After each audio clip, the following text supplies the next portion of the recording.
తండ్రి, కుమార, పరిశుద్ధాత్మని నామంలో అందరికీ వందనాలు. హల్లెలూయా మినిస్ట్రీస్ వారి దేవుని శుభవార్త. ఇర్మియా 33వ అధ్యాయము 3వ వచనము. నాకు మొరపెట్టుము, నేను నీకు ఉత్తరం ఇచ్చేదను.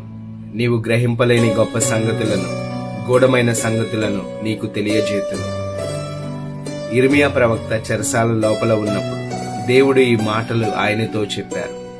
అంటే మన చుట్టూ ఉన్న పరిస్థితులు మారకపోయినా, మనం బంధకాల్లో ఉన్న దేవుని వాగ్దానం మనకు విడుదలనిస్తుంది.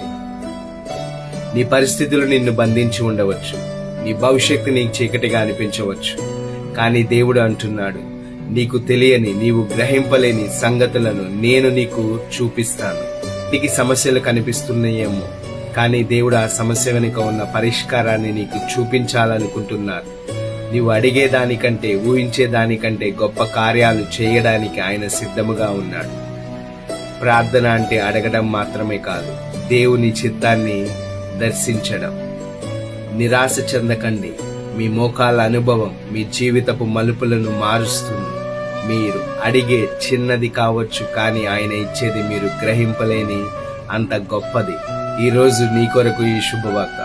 నీవు మొరపెడితే దేవుడు మాట్లాడతాడు. నీవు ఊహించని గొప్ప సంగతులు చూపిస్తాడు. నీకు తెలియని మార్గాలు తెరుస్తాడు. ఆమెన్. దేవుడు మిమ్మల్ని ఆశీర్వదించునుగాక. God bless you all.